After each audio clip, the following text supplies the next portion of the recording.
Olá, tudo bem? Estamos aqui hoje mais uma vez para falar sobre violência contra a mulher.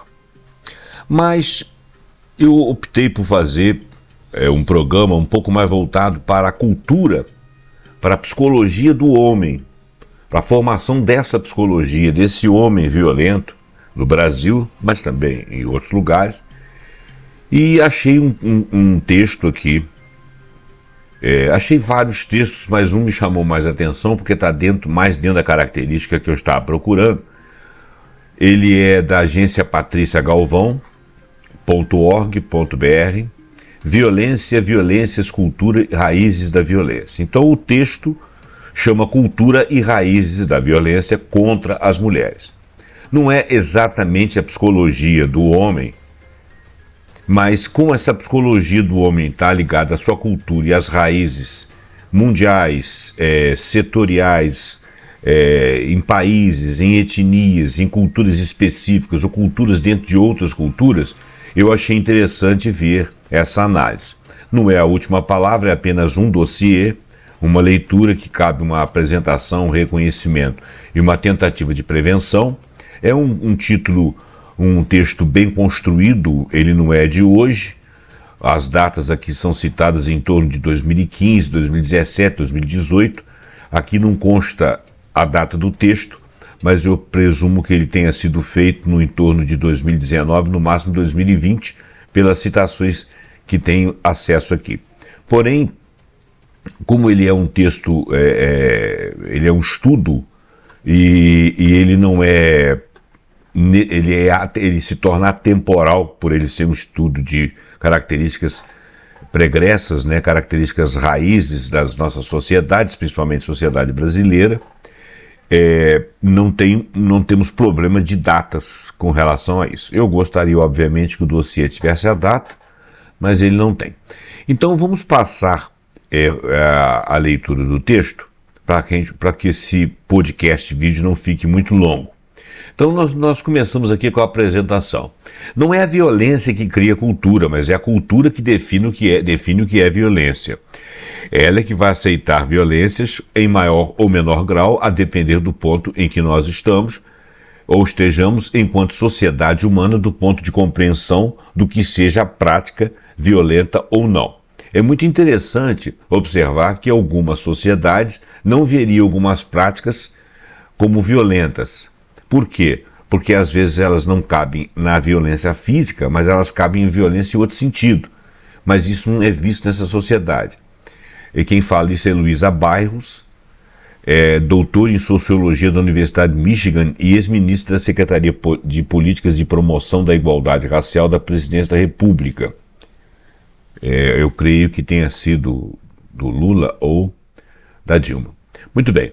Assédio e exploração sexual, estupro, tortura, violência psicológica, agressões por parceiros ou familiares, perseguição, feminicídio, sob diversas formas e intensidades, a violência contra as mulheres é recorrente e presente em muitos países, motivando graves violações de direitos humanos e crimes hediondos. Observem que o patriarcado não é uma coisa exclusiva da nossa sociedade.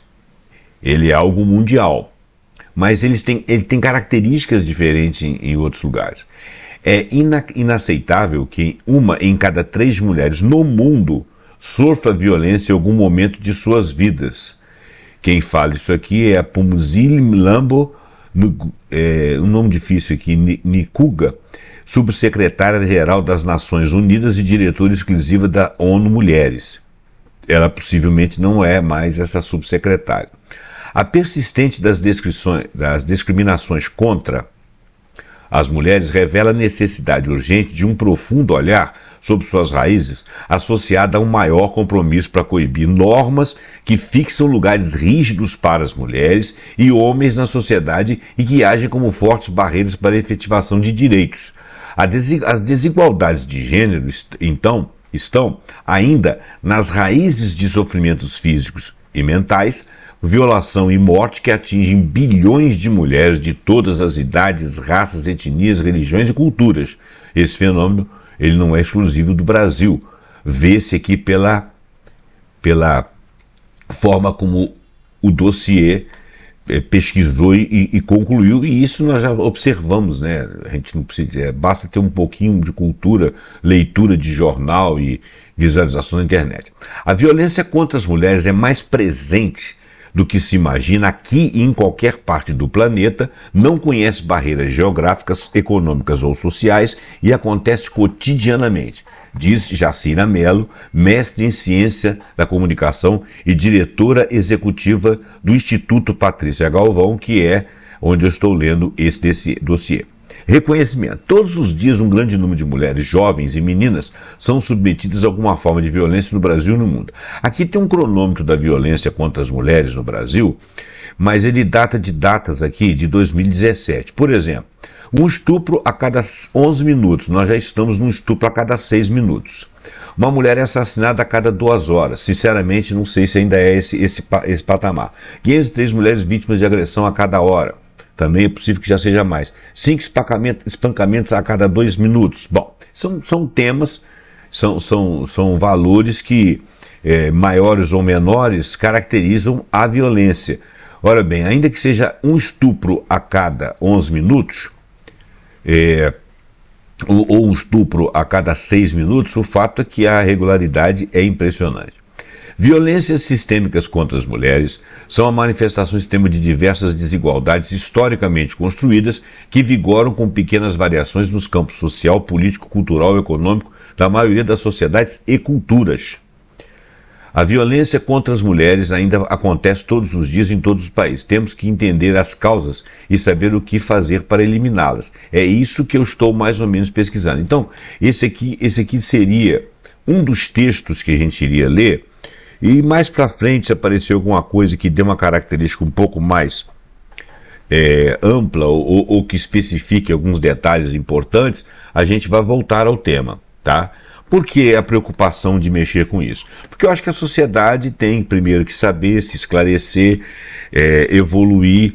Você não sabe o quanto que você contribui para certas práticas, reforçando os estereótipos, ou na criação dos seus filhos, ou na relação com seus pais. Você não sabe o quanto que você reforça as práticas culturais enraizadas na sociedade do seu país, da sua comunidade, do mundo, que fazem com que se retorne a essas práticas agressivas e redundando em agressões contra as mulheres. A própria criação, quando você tem filhos, a própria criação de você manter um padrão de relacionamento com a menina e outro com o menino, talvez não se justifique para as finalidades da educação de ambos. Por que eu digo não se justifique? Porque você pode estar diante de estereótipos que você está abraçando sem perceber que aquilo ali não são características obrigatórias de homens e mulheres, são estereótipos que foram forçados de forma cultural e que são prejudiciais porque lá na frente eles vão redundar em algum tipo de agressividade ou um tipo de violência, ainda que não seja com agressão. A violência contra as mulheres acontece ainda todos os dias em todos os países, né? Então nós temos que pesquisar as raízes. Apesar da gravidade do problema, nas diferentes regiões do planeta, a falta de compreensão sobre as desigualdades e as relações de poder que são construídas junto aos papéis associados ao gênero masculino e feminino, que eu acabei de falar, leva à negação de direitos e diferentes níveis de tolerância social à violência, gerando assim ainda mais violência. Né? Infelizmente, mantém-se até hoje o paradigma da banalização da violência às mulheres. É verdade. Eleonora Minigutti, ex-ministra da Secretaria de Política para as Mulheres da Presidência da República. Bom, falar de violência é falar de relações entre pessoas circunscritas em normas de gênero específicas. Quando ele fala normas de gênero, ele está falando assim, de bissexuais, homossexuais, trans e para lá. Eu não vou discriminar aqui não, porque é muita coisa.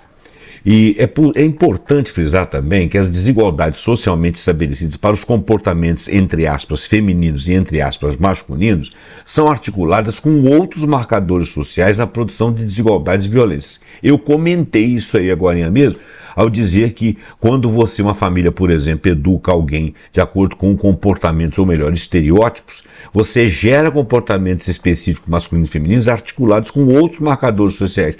E assim você produz a desigualdade, produz a violência, sem que você perceba. Por isso que é necessário que a gente tenha esse esclarecimento. É por isso que é fundamental desnaturalizar papéis para construir uma cultura de respeito aos direitos humanos das mulheres em sua diversidade.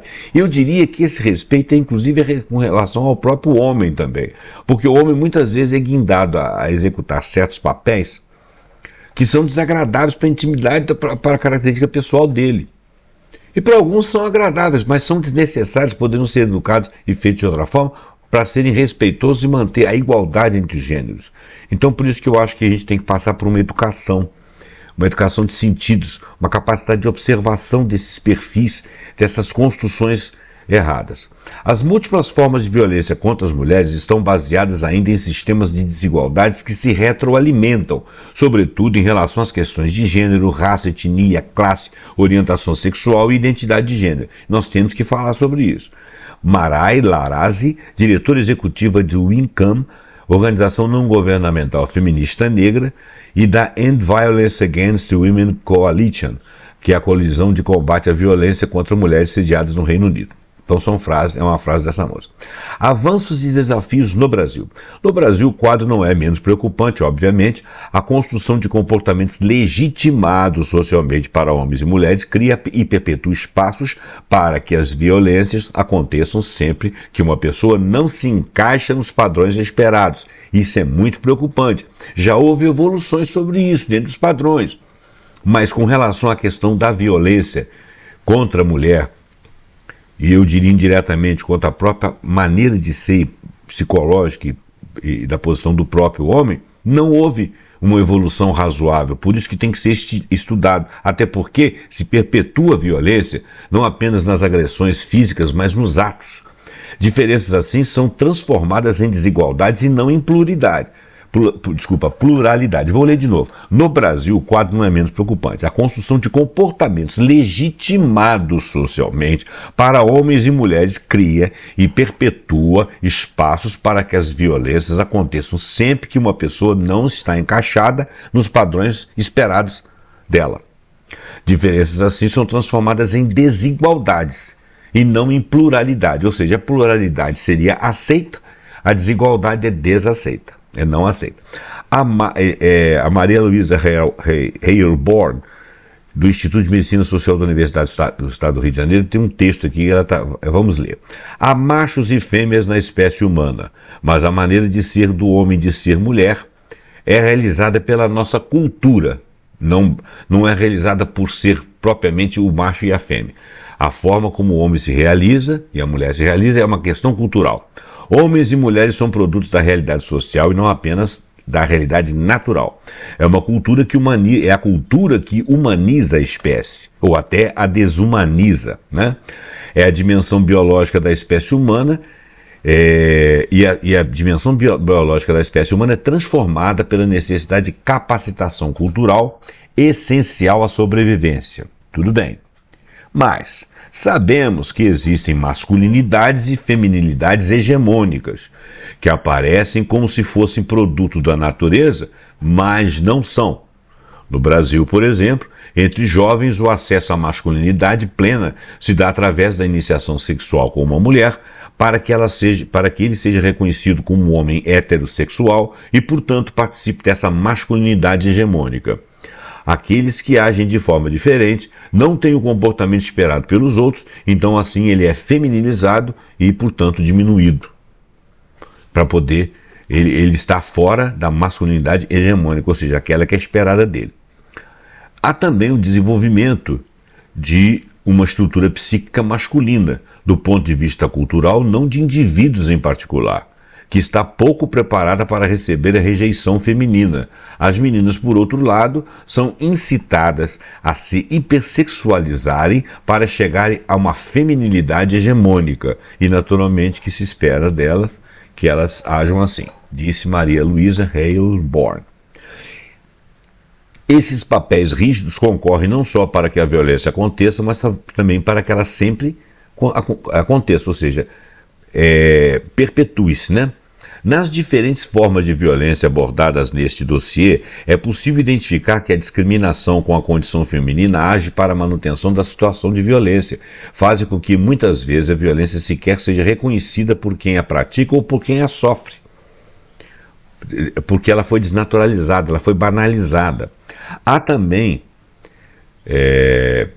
desculpa, li errado, também para que, quando reconhecida, permaneça silenciada. Ou seja, às vezes a pessoa não percebe, não reconhece algo como violência, mas quando percebe, silencia, para ficar dentro dos moldes. E ainda para que, quando visibilizada e denunciada, seja minimizada por profissionais que, pouco sensibilizados, reproduzem padrões discriminatórios nos próprios serviços criados para garantir os direitos da mulher. Eu não sei se esse exemplo que eu vou dar aqui cabe direitinho, mas, por exemplo, uma mulher sai à noite com uma roupa muito curta e tal, e de repente ela é incomodada por algum rapaz e tal, da polícia, da BO. O que rola? Quando ela chega na delegacia, eventualmente ela pode ser admoestada. Pô, também a senhora sai essa hora da noite, nesses trajes e tal. O que ele está fazendo? Ele está reforçando o estereótipo da disponibilidade do corpo feminino a comando de terceiros, né, para quem possa ditar para ela como que ela possa ou não andar. Quer dizer, ele não está fazendo valer ali o respeito à pessoa dela, independente de como que ela está se vestindo, que é algo que tem a ver com a maneira dela de ser, de pensar e de agir. E ninguém tem nada com isso. Eu não sei se esse exemplo é pobre, mas esses profissionais aí são pouco sensibilizados para entender o seguinte: independente de como ela chegou lá, o direito é dela, você está errado, e parte de uma atitude, não digo punitiva, mas elucidatória e educativa também. Bom, continuando aí. Quando se trata de violência contra as mulheres, temos que inserir nessa equação os homens para discutir os sentidos do que seja a masculinidade e de como a violência é importante para a constituição da masculinidade na sociedade brasileira. Quer dizer, quando você quer resolver o problema da agressividade, da agressão, você tem que colocar na equação a psicologia do homem. Ele tem que ser educado para entender que aquilo ali é um circuito cultural que tem que ser modificado e que ele está dentro daquele circuito entendendo aquilo como natural. Tanto ele quanto a própria mulher, né? Disse Luísa Bairros, ex-ministra da Secretaria de Política e Promoção da Igualdade Racial da Presidência da República e tal. O quadro se agrava diante de um histórico de colonização e desenvolvimento econômico estruturado baseado em relações racializadas. O Brasil está há 127 anos de 1888 seria esse texto aqui de 2015. Nós estamos, na realidade, há 136 anos, porque nós estamos em 2024, mas isso não faz diferença. Então nós estamos há 136 anos fora do regime escravista e consta de quase 400 anos de escravidão legal. Passou-se ainda por dois regimes fortes chamados de ditadura, Vargas e a ditadura dos governos militares, somente no período republicano, em que a violência, inclusive contra as mulheres, foi institucionalizada. A nossa sociedade, a nossa polícia, as nossas políticas e a nossa justiça é muito punitiva. E muitas das vezes, quando existe algum problema na sociedade, algum desmando na sociedade, as intervenções são agressivas. Então a agressividade, a violência, ela está institucionalizada, inclusive contra as mulheres. Como exemplo da construção dos lugares desiguais de homens e mulheres na sociedade, a legislação brasileira do Brasil colônia dava aos maridos o direito de assassinar as mulheres, e o Código Civil, que vigorou de 1916 até 2002, considerava as mulheres casadas como incapazes, isso até 2012 desse século. Assim como ocorreu com a escravidão, que legalizava o tratamento a seres humanos negros e negros como coisas, o que na atualidade é reconhecido como um absurdo, já foi legal também. Quer dizer, então, uma mulher ser considerada incapaz, ainda que no Código Penal, e essa lei vigorasse durante todo o decorrente século XX, mais 2 anos desse século, até 2002, é um despautério, é uma forma ruim de se ver a nossa lei, de abandono, né? Largou para lá, não viu, não observou, não prestou atenção, não estava com isso em pauta. E as agressões acontecendo. Especialistas apontam que o país registrou avanços significativos nas últimas décadas, ratificou a Convenção de Belém do Pará, como ficou conhecida a Convenção Interamericana para Prevenir, Punir e Erradicar a Violência contra a Mulher. A Convenção é considerada um marco no enfrentamento à violência contra as mulheres, já que ela exige dos Estados um compromisso efetivo na erradicação da violência de gênero a partir da criação da legislação específica, campo em que o Brasil se tornou referência com a promulgação da Lei Maria da Penha 11.340 em 2006. A conjugação das normas internacionais com leis nacionais foi essencial para tirar a violação dos direitos humanos das mulheres da invisibilidade, descortinar o problema, porém é apenas o primeiro passo de um longo processo de transformação que inclui a criação de serviços específicos para atendimento àquelas que tiveram seus direitos violados, o fomento à capacitação pessoal, a modificação de padrões socioculturais. Olha bem, esse texto está um pouco distante no tempo. No ano de 2015, por exemplo, nós já tivemos uma lei que eu me referi no último programa nosso e ela não foi mencionada aqui. Quer dizer, se esse texto data de 2015, nós temos alguns avanços entre 2015 e do ano de 2024, data-se 9 anos. Mas o contexto desse texto ainda é esclarecedor, ainda é muito atual. Em um primeiro momento da Convenção foi criado enfoque prioritário para as questões de segurança e justiça, mas não podemos atuar só depois que a violência já aconteceu. É preciso agir para que ela não aconteça e para isso as mentalidades precisam mudar. Devemos abordar os 3 olhares, o da prevenção, o da atenção à mulher em situação de violência e também o da punição, porque não se pode banalizar esse crime, o que é uma grave violação dos direitos humanos. Bom, prevenção. Nesse sentido, especialistas destacam: é preciso reconhecer as diferentes formas de violência, dimensionar este grave problema social e assim avançar em concepções práticas que revertam o quadro discriminatório que autoriza e perpetua agressões reiteradas contra as mulheres e meninas. Para erradicar a violência contra mulheres que aconteça no espaço público e privado, e que tem de se perpetuar de geração em geração, é preciso se debruçar sobre as causas, sobre as raízes culturais dessa violência. Em vários países do mundo, nos últimos 30, 40 anos, o que se tem focalizado especialmente são os efeitos e consequências: abuso sexual de meninas, estupro, violência doméstica, assassinato de mulheres pelos seus parceiros íntimos, etc. Algo que tem sido fundamental diante da gravidade da violência contra as mulheres no Brasil e no mundo. Agora, associada a essas ações de exigência para acesso à justiça por parte das mulheres, é preciso maior ênfase no debate sobre as culturas da violência para se conseguir exigir mudança de comportamento e mentalidade nos padrões de socialização. A mesma Jacira Mello, mestre em Ciências da Comunicação e diretora aqui do Patrícia Galvão. É importante, assim, entender o papel de que as masculinidades ou diversos comportamentos tidos como, entre aspas, naturais entre os homens, mas que não são, e feminilidades, padrões inseridos como inatos das mulheres, mas que não necessariamente o são também. É importante entender esses papéis, como que eles o que eles cumprem na reprodução da violência. Sim, esses papéis cumprem uma reprodução dessa violência. Então eles têm que ser observados. Pois, embora seja internalizada em nós, desde que nascemos, as normas sociais mudam historicamente. Portanto, podem e devem ser questionadas se trazem resultados negativos, como tem trazido. A sociedade como um todo, e a imprensa em particular, tem um papel fundamental no debate sobre como a reprodução de estereótipos gera barreiras e efetivação de direitos, desestimula a denúncia, culpabiliza a mulher pela violência sofrida e a revitimiza. É preciso debater com a juventude, abordar as masculinidades e formar as desigualdades de gênero, masculinidades e formas, como as desigualdades de gênero se reproduzem, inclusive, nas escolas, né? Nadine Gassmann, representante da ONU Mulheres Brasil.